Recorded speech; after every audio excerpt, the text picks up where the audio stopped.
Friends, നമ്മൾ എങ്ങനെ fund വാലറ്റിലോട്ട് വിഡ്രോ ചെയ്യുന്നത്, ട്രാൻസ്ഫർ ചെയ്യുന്നത് നോക്കാം. ഫസ്റ്റ് നമ്മൾ ഫണ്ട് വിഡ്രോവൽ എടുക്കുക. അത് കഴിഞ്ഞിട്ട് transfer fund to wallet select ചെയ്യുക.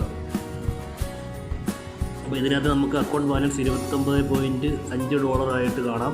അതിൽ എൻ്റർ എമൗണ്ട് നമുക്ക് എത്രയാണ് നമുക്ക് ട്രാൻസ്ഫർ ചെയ്യുന്നത് നോക്കാം. 29.5 അത് നമ്മൾ സെലക്ട് ചെയ്ത് എമൗണ്ട് അടിച്ചു കൊടുത്തിട്ട് കണ്ടിന്യൂ കൊടുക്കുക. കണ്ടിന്യൂ എടുക്കുമ്പം are you sure want to transfer fund into account എന്ന് വരും. അപ്പോൾ നമ്മളത് കൺഫേം കൊടുക്കുക. അപ്പം നമ്മുടെ ബാലൻസ് വാലറ്റിലോട്ട് ട്രാൻസ്ഫർ ആയിട്ട് കാണാം. നമ്മൾ നേരെ നോക്കാം. അപ്പോൾ ഏകദേശം കാണാൻ പറ്റും. Cash wallet balance 29.50. നമ്മൾ കഴിഞ്ഞത് നമുക്ക് നേരെ ഇത് നമുക്ക് ഇന്ത്യൻ മണി ഗൂഗിൾ പേ ചെയ്ത പൈസ നമുക്കിത് ഈ വാലറ്റിലോട്ട് മാറ്റുന്നത്. ഡെപ്പോസിറ്റ് ടു ത്രൂ INR എന്ന് പറയുന്ന ഓപ്ഷൻ ഉണ്ട്. എന്നിട്ട് നമുക്ക് നമ്മൾ അവിടെ ട്രാൻസ്ഫർ ചെയ്ത എമൗണ്ട് അടിക്കുക. 5640. നമ്മളവിടെ ഗൂഗിൾ പേ ചെയ്ത് കൊടുത്തത് സെലക്ട് ചെയ്ത് കണ്ടിന്യൂ കൊടുക്കുക. അപ്പോൾ അവിടെ എൻ്റെ UTR നമ്പർ, നമ്മുടെ UPI നമ്പർ ഉണ്ടല്ലോ, അത്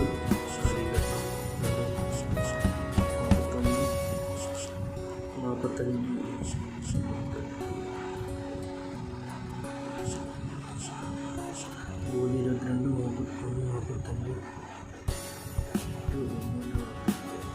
ഇത് കൺഫേം കൊടുക്കുക.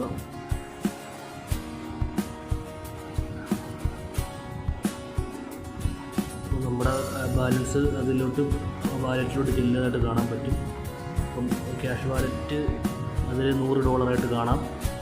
ഓക്കെ, എന്നിട്ട് നമുക്ക് ഇൻവെസ്റ്റ്മെൻറ്റിലേക്ക് ഇനി നമുക്ക് ആർക്കാണ് ഇൻവെസ്റ്റ് ചെയ്യേണ്ടതെന്ന് വെച്ചാൽ അത് എങ്ങനെ ഇൻവെസ്റ്റ് ചെയ്യുമെന്ന് നോക്കാം. മേക്ക് ഇൻവെസ്റ്റ്മെൻറ്റ് എടുക്കുക.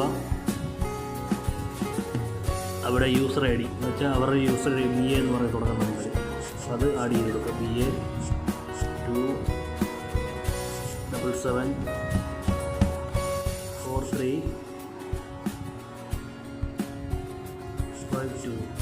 എന്നിട്ട് ഏത് സെലക്ട് ചെയ്യുക, ഏത് പാക്കേജാണ് സെലക്ട് ചെയ്യുക. അപ്പോൾ പേര് $100 സെലക്ട് ചെയ്യുക. അപ്പം പേരവിടെ വരുന്നതായിട്ട് കാണാം. റെജി എന്ന് പറഞ്ഞ പേര് വരും. അപ്പോൾ നമ്മളവിടെ കണ്ടിന്യൂ ചെയ്യുക.